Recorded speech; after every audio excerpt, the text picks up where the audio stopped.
Halo sobat pencinta Donghua, kali ini kita akan melanjutkan cerita Battle Through the Heavens Benua Kaisar. Cerita dan video ini diambil dari channel Nobarta. Tanpa banyak basa-basi, mari kita simak alur ceritanya. Melanjutkan dari cerita sebelumnya, Patriark Batian tiba-tiba berdiri dan berjalan perlahan di sisi Chaos Immortal. Dia dengan lembut menepuk bahu Chaos Immortal lalu berkata, "Mier, apakah kamu benar-benar berpikir bahwa ayahmu peduli dengan 20.000 ramuan obat? Ada saatnya kamu akan mengetahui semuanya." Ucap Patriark Batian berjalan keluar dari aula dengan tangan di belakangnya. Scene berganti di Quildan. Suihan yang baru saja kembali dari keluarga Warcraft, dia segera melaporkan berita menggembirakan itu. "Ketua Quill, keluarga Warcraft sudah menerima ketulusan kami," ucap Suihan.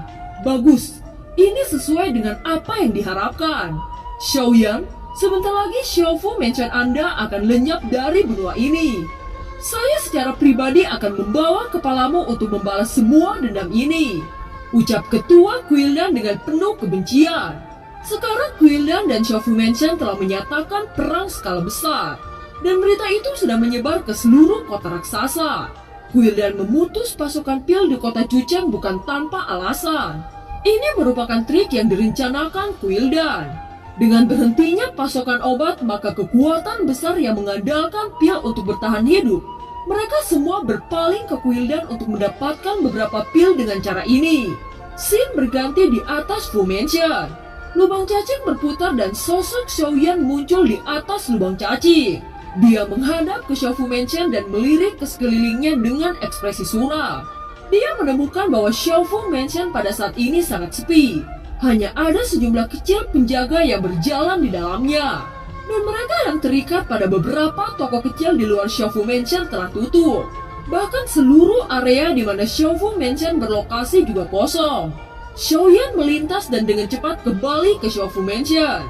Pada saat ini King Hao sedang duduk di aula Xiaofu Mansion. Selama absennya Xiaoyan, King Hao berurusan dengan beberapa hal dari keluarga Xiao. Tentu saja Xiaoyan juga memiliki Zene dan Li Xiaolong. Namun dalam hal ini King Hao memainkan peran penting, yaitu menstabilkan hati semua militer. Melihat Xiaoyan muncul, King Hao langsung berdiri lalu berkata, "Saudara Xiaoyan, kamu sudah kembali," ucap King Hao. "Saudara King, bagaimana situasi Xiaofu Mansion sekarang?" Mendengar ini, King Hao hanya mengangkat teko dan menabrak cangkir teh di tangannya dengan lembut di atas meja.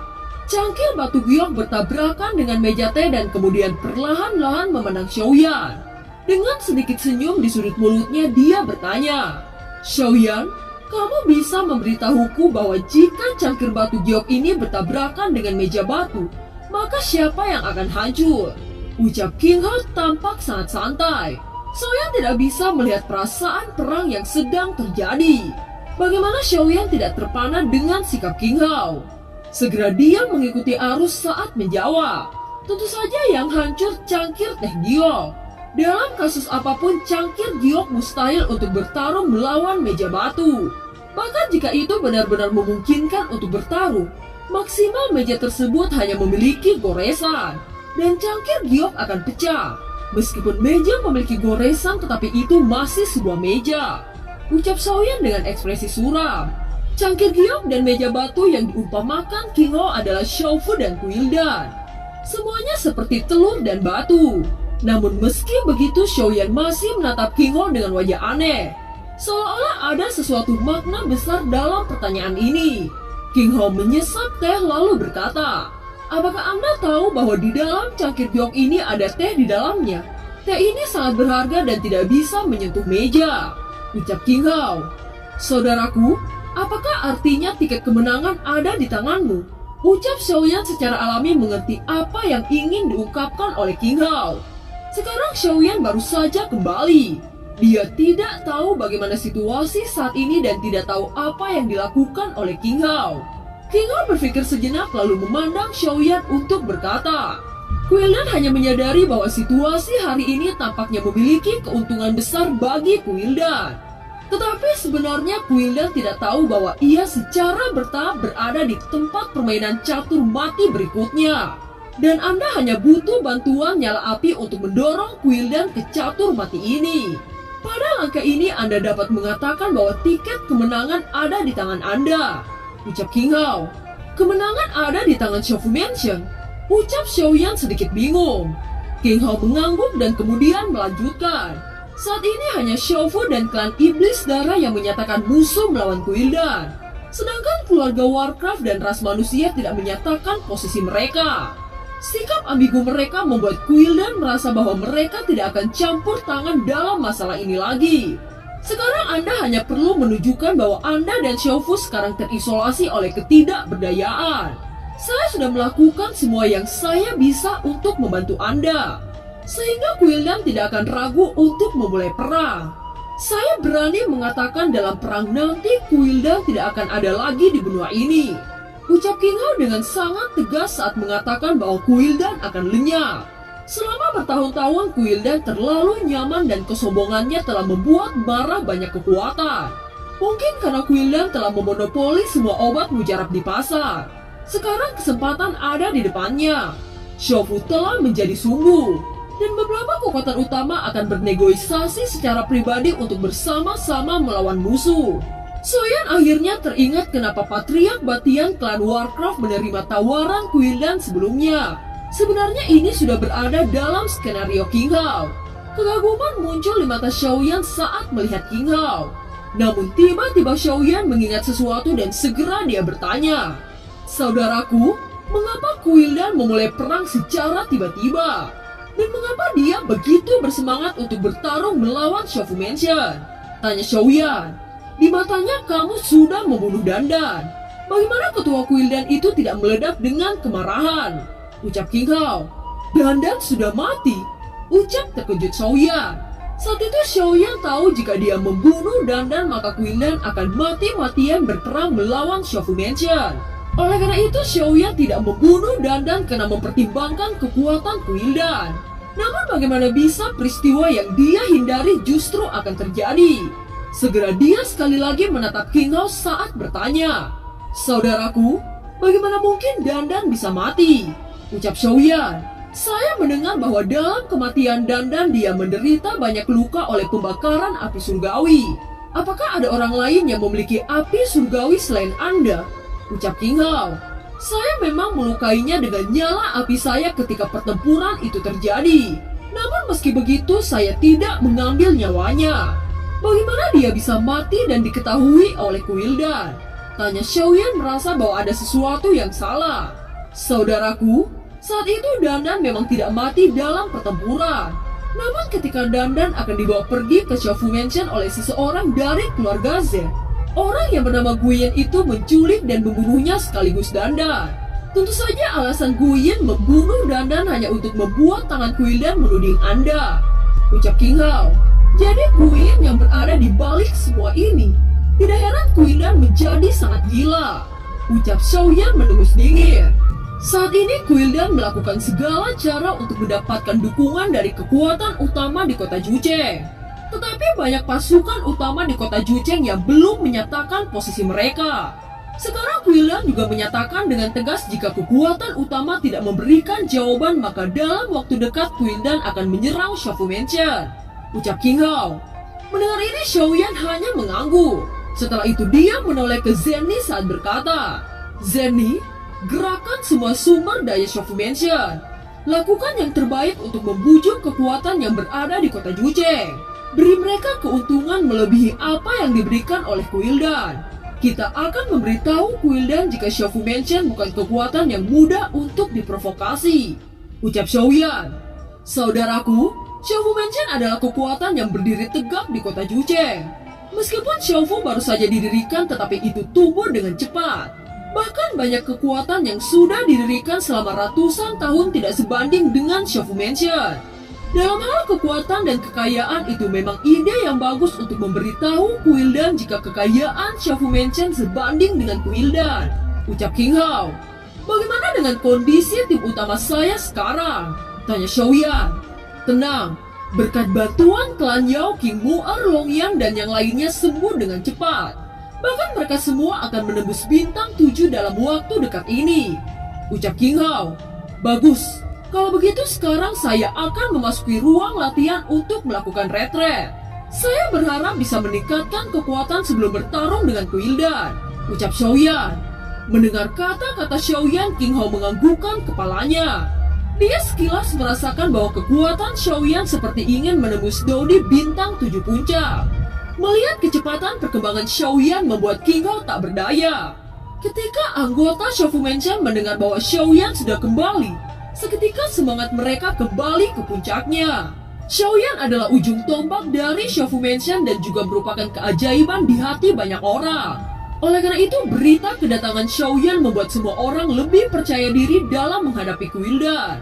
Setelah Xiaoyan masuk ke dalam ruang latihan, dia mengeluarkan piringan kuno. Begitu piringan kuno ini keluar, aura dingin segera menyebar menyelimuti area ini. Menurut Xiaoyan, piringan kuno ini merupakan kunci menuju tempat roh hantu. Jika Xiaoyan pergi ke rumah hantu dan mendapatkan salah satu 3 keajaiban, maka kekuatan Xiaoyan akan meningkat sangat pesat. Tentu saja persyaratannya dia harus menemukan roh hantu di peringkat tinggi. Saat ini Xiaoyan dengan cepat memasukkan kekuatan jiwa ke dalam piringan kuno.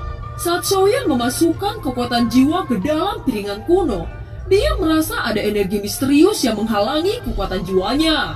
Bagaimana mungkin piringan kuno ini mampu memblokir kekuatan jiwa saya? Apakah piringan kuno ini merupakan wadah dari roh hantu? Gumam Xiaoyan. Xiaoyan mengurutkan kening saat mempelajari piringan kuno ini. Dia tidak menduga bahwa sebenarnya ada segel yang tidak bisa ditembus dengan kekuatan jiwa. Tetapi satu hal yang pasti bahwa piringan kuno ini jelas merupakan kunci menuju roh hantu. Saat Xiaoyan merasa putus asa untuk membukanya, tiba-tiba suara Zanlao terdengar. Bocah bodoh, apa yang kamu lakukan dengan piringan kuno ini? Benda ini tidak sederhana seperti yang Anda bayangkan, ucap Zanlao. Zanlao, apakah Anda mempunyai cara untuk membuka piringan kuno ini? Tanya Xiaoyan. Apakah kamu tahu bahwa piringan kuno ini bukan milik benua ini? Meskipun benda ini tidak memiliki fluktuasi sedikit pun, jangan berpikir untuk bisa membuka benda ini. Jika Anda membuka benda ini, maka Anda akan mati seketika, ucap Zanlao dengan ekspresi serius. Tangan Xiaoyan bergetar mendengar kata-kata Zanlao. Awalnya dia berpikir bahwa piringan kuno ini hanya benda biasa. Tetapi ketika Zanlao mengatakan bahwa benda ini bukan berasal dari benua ini, dia mengeluarkan keringat dingin di punggungnya. Wajar saja piringan kuno ini tidak bereaksi ketika kekuatan jiwa dimasukkan. Gumam Xiaoyan, biarkan saya memberitahu Anda secara singkat. Apakah Anda tahu bahwa sebenarnya ada eksistensi yang lebih kuat dari Douxian? Di alam semesta ini terdapat banyak dunia. Benua Douqi dan benua Dodi merupakan benua bawah. Sedangkan piringan kuno di tangan Anda merupakan objek yang berada di benua lebih tinggi. Saya bisa membuka piringan kuno ini, tetapi Anda harus tahu resiko apa yang akan ditimbulkan, ucap Zanlao. Xiaoyan tercengang mendengar ucapan Zanlao. Dia tidak menyangka bahwa dia masih berada di dunia bawah. Sesaat kemudian piringan kuno ini mengeluarkan cahaya hijau yang sangat cantik. Dalam sekejap cahaya hijau yang keluar dari piringan kuno menghilang. Melihat apa yang baru saja terjadi, Xiaoyan bertanya kepada Zanlao. Zanlao, apa yang sebenarnya terjadi? Mengapa tiba-tiba benda ini memancarkan cahaya hijau? Tanya Xiaoyan. Zanlao sama sekali tidak menjawab pertanyaan Xiaoyan.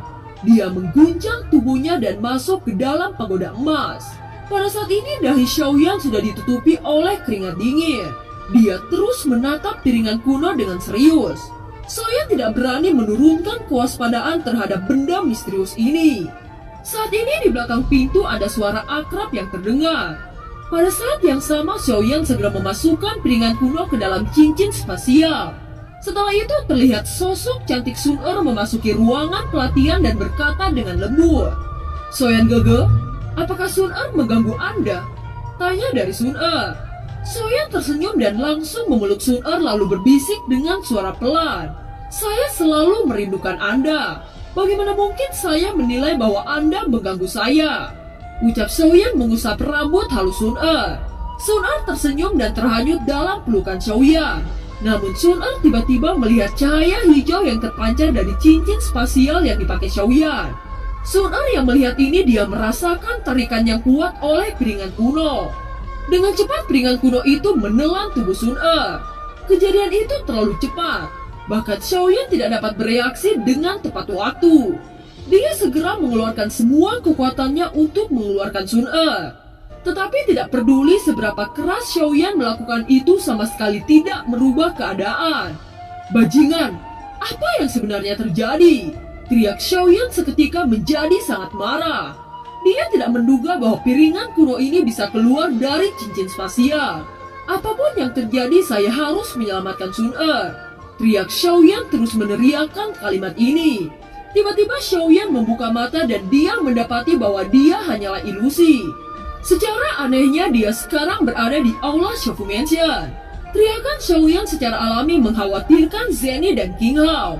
Mereka melihat bahwa pakaian Xiaoyan dibasahi oleh keringat dingin. Dan matanya dipenuhi dengan kekhawatiran saat Xiaoyan melihat sekeliling. Zenny, apakah Anda melihat Sun Er? Dan mengapa saya berada di aula? Tanya Xiaoyan. Xiaoyan sangat yakin bahwa yang terjadi ini bukan mimpi. Zenny dan King Hao memandang Xiaoyan dengan heran.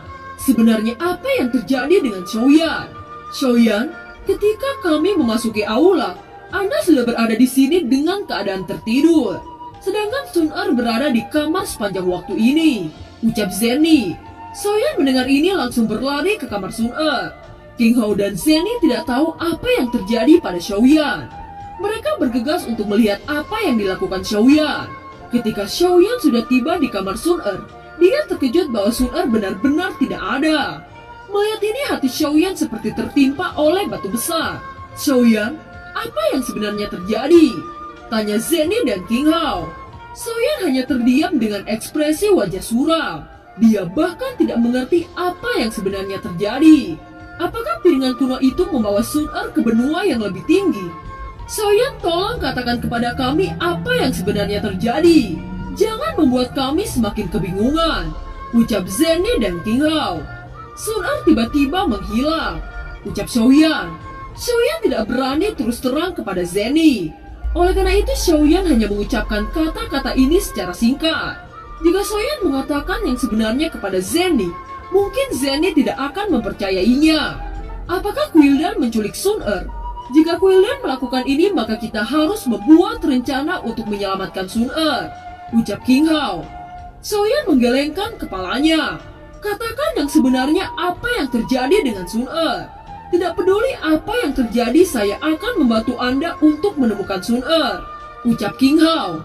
Saudaraku, saya takut tidak ada seorang pun di benua ini yang mampu menyelamatkan Sun Er, ucap Xiaoyan. Setelah mendengar ini, King Hao sangat terkejut. Tidak ada seorang pun di benua ini yang bisa menyelamatkannya. Keberadaan seperti apa yang menculik Sun Er? King Hao tidak meragukan perkataan Xiaoyan. Tingkat pertumbuhan Xiaoyan terlalu luar biasa. Hampir semua aspek dari kemampuannya dapat dikatakan melebihi orang biasa. Dengan tingkat pertumbuhan Xiaoyan, dia orang yang paling menjanjikan untuk pergi ke dunia yang lebih besar. Sekarang setelah Xiaoyan mengatakan seperti itu, bagaimana King Hao tidak terdiam. Dan film pun berakhir. Terima kasih telah menyimak dari awal sampai akhir ya. Sampai jumpa.